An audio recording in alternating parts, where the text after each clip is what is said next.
तो finally BCCI ने अपने नए सेंट्रल कॉन्ट्रैक्ट की लिस्ट अनाउंस कर दी है। तो कौन से प्लेयर को किस ग्रेड में शामिल किया गया है, किस प्लेयर को कितनी सैलरी मिलेगी, कौन से हैं ऐसे नए प्लेयर्स जिनको बीसीसीआई ने इस कॉन्ट्रैक्ट लिस्ट में शामिल किया है और किस प्लेयर की हो चुकी है छुट्टी, सब कुछ बताऊंगा इस वीडियो में। सबसे पहले A+ ग्रेड।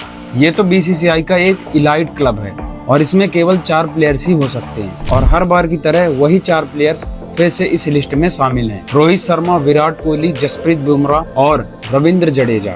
इन प्लेयर्स को मिलते हैं 7 करोड़। तो इनमें सारे प्लेयर्स डिजर्व्ड है ना, या फिर नहीं? भाई मुझे तो इनमें से एक प्लेयर डिजर्व्ड नहीं लगता है, शायद आपको भी लग रहा होगा। बाकी आप कमेंट्स में जरूर बताना कि इस लिस्ट में क्या सारे ऐसे प्लेयर हैं जो कि डिजर्विंग है। चलो अब चलते हैं A कैटेगरी पे। इस कैटेगरी के प्लेयर्स को मिलते हैं साल के 5 करोड़ रुपए और इस कैटेगरी में शामिल हैं मोहम्मद सिराज, KL राहुल, सुमन गिल, हार्दिक पांड्या, मोहम्मद शमी और ऋषभ पंत। जी हाँ, ऋषभ पंत, जो कि पिछले साल ग्रेड B में थे लेकिन अब उनको प्रमोट करके ग्रेड A में कर दिया गया है। तो ऋषभ पंत सिर्फ टेस्ट खेलते हैं। ODI की टीम में KL राहुल विकेट कीपिंग करते हैं और T20 की टीम में उनकी जगह नहीं है। तो फिर क्या ये प्रमोशन बीसीसीआई के द्वारा एक डिजर्विंग प्रमोशन है या फिर नहीं?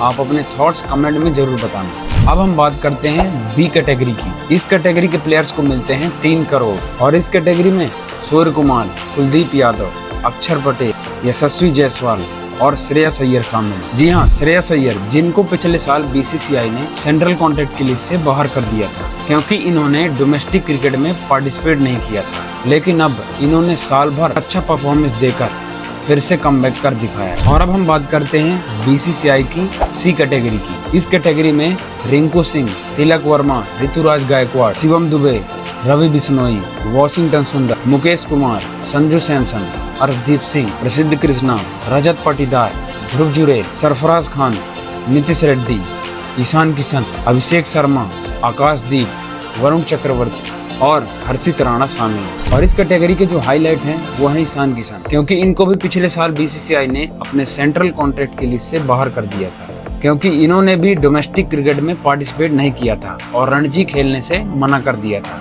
और इन्होंने बीसीसीआई से रेस्ट की मांग की थी, लेकिन इन्होंने भी एक शानदार परफॉर्मेंस की मदद से फिर से कमबैक कर लिया है। और अब हम बात करते हैं कुछ नए प्लेयर्स जिनको बीसीसीआई ने शामिल किया है अपने सेंट्रल कॉन्ट्रैक्ट की लिस्ट में। तो इस लिस्ट में शामिल हैं वरुण चक्रवर्ती, ध्रुव जुरेल, सरफराज खान, नीतीश रेड्डी, ईशान किशन, अभिषेक शर्मा, हर्षित राणा, श्रेयस अय्यर और आकाशदीप सिंह।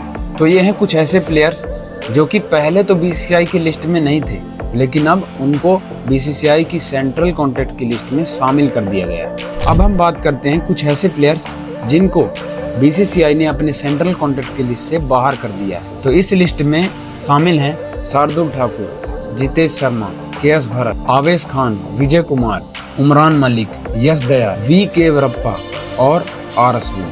तो ये हैं कुछ ऐसे प्लेयर्स जो कि पहले तो बीसीसीआई की लिस्ट में थे लेकिन अब उनको बीसीसीआई ने सेंट्रल कॉन्ट्रैक्ट की लिस्ट से बाहर कर दिया। तो आपके क्या थॉट्स हैं इस लिस्ट के बारे में? किस प्लेयर को शामिल करना चाहिए था? कौन सा ऐसा प्लेयर है जो कि आपको इस लिस्ट में डिजर्विंग नहीं लग रहा है? और कौन सा ऐसा प्लेयर है जिसको आप इस लिस्ट में शामिल होते हुए देखना चाहते थे? कमेंट करके जरूर बताइए। और अगर आपको ये वीडियो अच्छी लगी हो तो इस वीडियो को एक लाइक और वीडियो को शेयर करना ना भूलना। और ऐसी ही वीडियोस देखने के लिए मेरे चैनल को सब्सक्राइब करिए।